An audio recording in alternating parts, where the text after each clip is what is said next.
Sinners is now out of movie theaters, and it finishes as the 3rd highest grossing horror movie of all time, and the 10th highest grossing rated R film ever.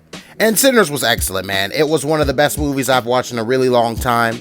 Michael B. Jordan is entering that upper echelon of actors if he wasn't there already. The guy literally played 2 different people in the movie. Like, this dude is insane. Then you had the musical element, which was absolutely fantastic, by the way.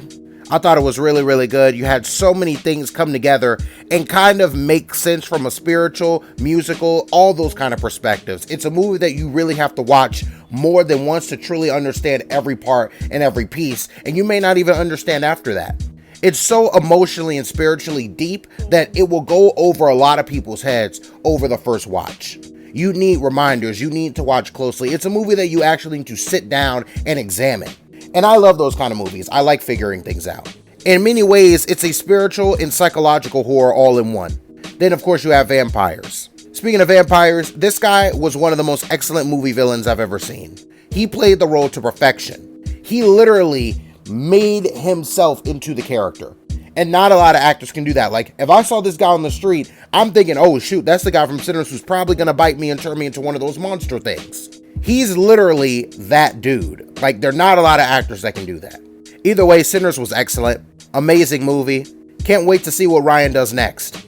Now, I'm not somebody to quickly put someone in the GOAT conversation, but Usyk is making a very, very good case. He's once again the undisputed heavyweight champion, which is an incredible accomplishment in its own right. But the guys he's beat are even more impressive. Tyson Fury looked unstoppable at one point. Usyk has beat him twice. Anthony Joshua was another guy who a lot of people expected to contend for that heavyweight title for a long time. Usyk has beat him twice. Then, of course, yesterday you had Daniel Dubois, a guy who some people thought could beat Usyk on the right day. Turns out the last 2 times he's gone against Usyk have not been the right day. Usyk has beat him. Most recently yesterday, where he beat him again in a knockout. He's undefeated. He's got a 62.5% KO rate. He is literally the undisputed heavyweight champion, #1 in the world. Not much else you can say, man. Usyk is absolutely ridiculous. He's the greatest fighter on the planet, and I don't really think there can be any debates on it at this point. There is not a heavyweight that can touch him. Granted, he is older. I think he's like 36 to 38, so he's actually aging a little bit. So it's going to be interesting to see how that impacts him. But for right now, man, Usyk is the guy. Again, I'm not someone who usually wants to put people in GOAT conversations this early. But look, it's about time to have some uncomfortable discussions about Usyk and your favorite boxer. Here are just some of the NFL superstars we've lost over this season. Julio Jones, at one point he was easily the best wide receiver in football. As an Atlanta Falcons fan, this guy is incredibly close to my heart. This dude gave me so many good memories as a child, bro. From 2012 pretty much to 2018, the guy was just dominant, unstoppable, and almost single-handedly won the Falcons a Super Bowl. Then you got Derek Carr.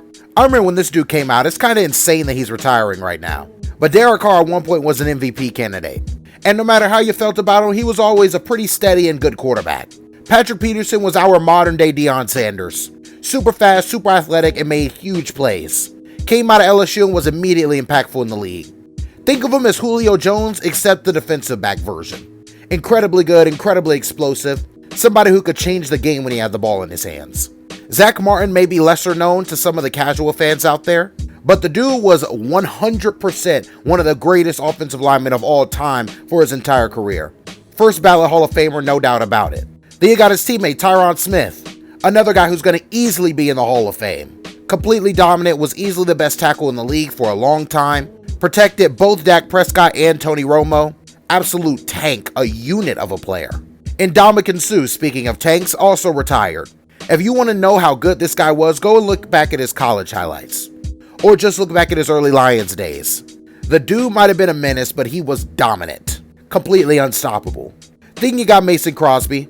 May find his way into the Hall of Fame as a kicker, one of the better ones of all time. Known for playing with Aaron Rodgers in those incredible offenses they had in Green Bay in the 2010s. Then you got CJ Mosley. At one point he was an all-pro level player. Still incredibly talented. Let me know which one of these guys you missed the most. So the Lakers went out and got Marcus Smart, which I think is an excellent signing for 2 reasons. One, because they needed defense terribly bad on the perimeter, and Marcus Smart provides that at a premium. And 2, because their superstar Luka Doncic wanted him to be part of the team. Once again, seems like the Lakers are catering to the wishes of Luka Doncic, which they should be. He's the young superstar. He's the guy that they need to impress, especially with new ownership coming in. As far as Marcus Smart, this is an excellent pickup. Any team should be happy to have him. The guy is a great defender, capable point guard who can score you a couple points. What he did in Boston was some of the most impactful defensive basketball on the perimeter we've seen in a long time. Literally won a Defensive Player of the Year trophy. Someone who can probably defend 1 and 2 the best, but may even be able to slide to 3 depending on the lineup that's being ran. And he's very scrappy. He's a guy who's willing to go up and, stand up to that one dude or stand up to that one superstar that may intimidate everybody else on defense. And the Lakers need that. The Lakers need that grit and grind kind of style. They don't need to make it their team identity, but you at least need 1 to 2 guys who can really make players work for it. No matter if they're a superstar or a bench player, they just change the game with their presence, and Marcus Smart is that kind of dude. I think this is an excellent signing for the Lakers, and it seems that Luka Doncic is pretty much running that front office right now. All I want to ask is, what do you think?